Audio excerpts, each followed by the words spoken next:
Spoštovane in spoštovani, sedaj je gospod Ljudmilo Novak. Lepo prosim. Vsi, ki imamo radi to našo Slovenijo. Pred 25 leti ste se mnogi od vas zbrali na tem trgu. Mene ni bilo. Bila sem pa doma in sem z veselim srcem spremljala dogajanje, kajti malo prej sem rodila svojega 3. otroka in sem se veselila skupaj z vami, da imamo to samostojno Slovenijo. In dovolite mi, da sem danes tudi političarka, ženska, mama, babica, da govorim malo drugače kot moji moški kolegi, ki so morda veliko bolj bojeviti. Mene pa v teh dneh navdajajo tudi mnoga čustva. Ko se sprašujem, kaj bo z vašimi otroki, mojimi, z vašimi vnuki in mojimi vnuki, mi ni vseeno, tako kot ni vseeno vam.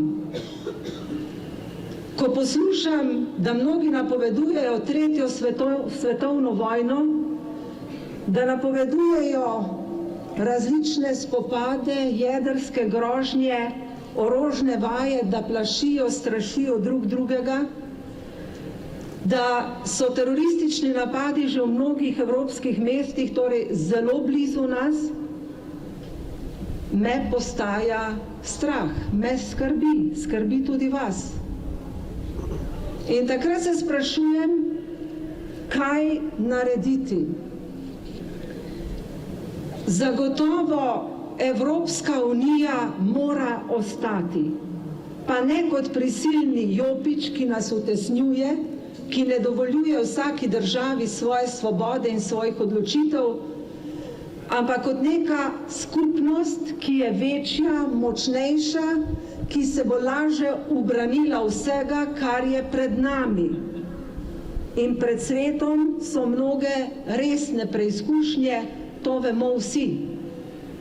In samo taka povezana Evropa, ki bo pa seveda bolje ravnala, kot ravna v tem trenutku, ki bo imela boljše rešitve za obrambo Evrope, ki bo imela boljše rešitve, kako pomagati tudi tistim, ki so pomoči potrebni, takšno Evropo potrebujemo. Jaz v tem trenutku nisem zadovoljna, da ta Evropa ni dovolj učinkovita. Vem pa, da jo potrebujemo in vem, da bomo samo združeni Evropi močnejši sogovorniki svetu. Zato sem pristaš trdne, povezane Evrope, ki bo zagotavljala našo varnost. Ne morem pa tudi biti brezčutna, brez srca, ko vidim, da ljudje na mnogih koncih sveta trpijo. Dvakrat sem bila v Afriki, pa ne v turističnih krajih, ampak tam, kjer ljudje trpijo, in sem videla ležati matere z otrokom na ulici, tam je bil njihov dom, ob odprtih kanalih kanalizacije, ob smradu po zažgani plastiki in ob razpadajočih truplih pri 50 stopinjah Celzija. In glede na to, kakšna prihodnost se napoveduje in kakšna rast prebivalstva v Afriki, se moramo zavedati, da bodo ti ljudje iskali svoj prostor pod soncem. Samo nekaj številk, ki sem jih pred kratkim slišala. Leta 1950 je bilo v Afriki 185 milijonov prebivalstva. Leta 2015, torej lani, 1200 milijonov. Leta 2050 napovedujejo 2400 milijonov. In leta 2100 4000 milijonov oziroma 4 milijarde. In če dodamo še klimatske spremembe, to pomeni, da bo še manj hrane, še manj vode, če se povečujejo še spopadi in vsake revščini, krizi se spopadi povečujejo, potem bodo ti ljudje iskali svoj prostor pod soncem. In takrat bomo v Evropi težko zadržali ta plaz. In kaj lahko storimo sedaj? tudi sedaj prihajajo k nam ljudje, ki so pomoči potrebni.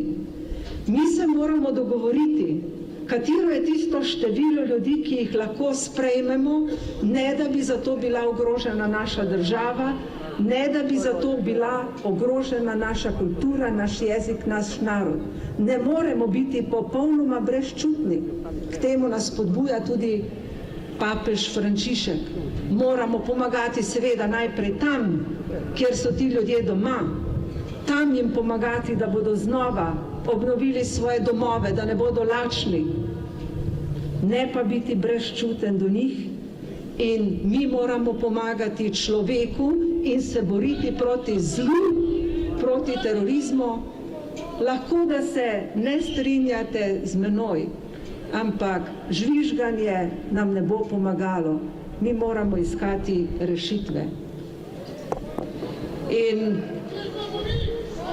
slovenska kultura je močno prežeta s krščansko tradicijo, ki je tudi temelj Evrope, ki je temelj demokracije. Poglejte, očetje Evrope, Schuman, Adenauer, De Gasperi, so bili krščanski demokrati, ki so znali odpuščati in so gradili Evropo na ruševinah druge svetovne vojne.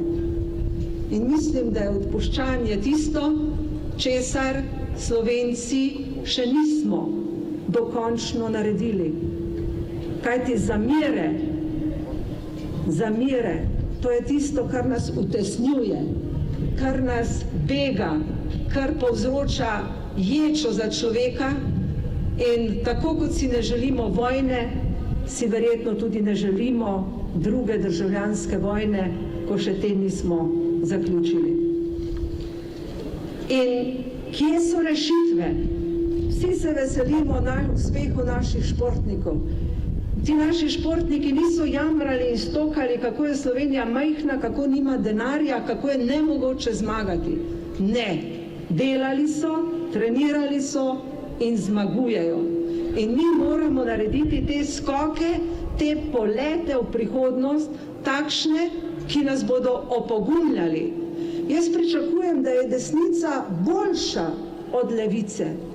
Pričakujem, da bomo ponudili kredibilne ljudi, ki bodo to Slovenijo popeljali po poti naprej, ki bodo imeli vizijo, ki bodo vedeli, kaj ljudje potrebujejo, kakšne zakone moramo sprejeti, ki ne bodo ovirali dela ljudi, ampak bodo omogočali, da bodo tisti, ki so odgovorni, pridni, delavni, lahko delali in ustvarjali.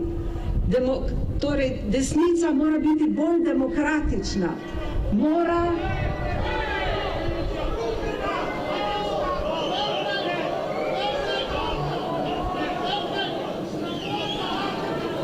Kdo je proti demokraciji, je proti Sloveniji. Prepričana sem, da vsi, ki ste prišli sem, želite dobro Sloveniji.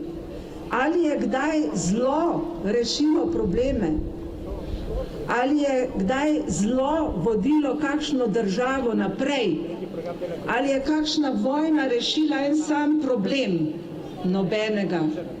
Povzročila pa je veliko trpljenja, veliko gorja, veliko razbitih družin. In tudi vi tam, ki vzklikate, ki protestirate proti mojim pozivom, sem prepričana, da želite dobro Sloveniji, vašim otrokom in vašim vnukom. Tudi jaz si to želim. In zato želim, da je desnica demokratična, povezovalna, da spoštuje argumente, da ne izključuje drugačna mnenja, da si tudi med sabo ne mečemo polen pod noge, ampak iščemo, kaj je dobro za to Slovenijo. Jaz bom iskala dobro. Jaz bom povezovala ljudi, ki hočejo tej Sloveniji dobro, ki hočejo našim otrokom zagotoviti perspektivo, ki hočejo delati, da bo Sloveniji bolje.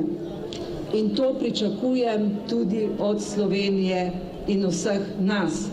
Poglejte, želim samo normalno Slovenijo, takšna, kot je, vedno se primerjamo z našo sosedo Avstrijo, primerjamo se z Nemčijo. Kaj pomeni normalno? Večina Slovencev hoče normalno življenje, normalno Slovenijo, kjer zakoni veljajo, kjer tisti, ki nekaj delajo, tudi nekaj imajo, kjer se pomaga tistim, ki niso sposobni poskrbeti zase. Torej, kjer je tudi solidarnost, kjer so ljudje tudi solidarni in čuječi.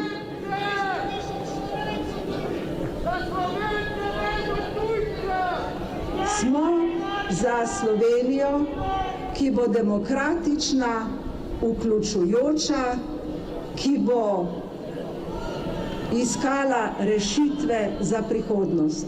V Novi Sloveniji se borimo in bomo delali za takšno Slovenijo, ki bo imela neko vizijo, ki bo ponudila odgovorne, kredibilne ljudi, da bomo vsi imeli lepšo prihodnost.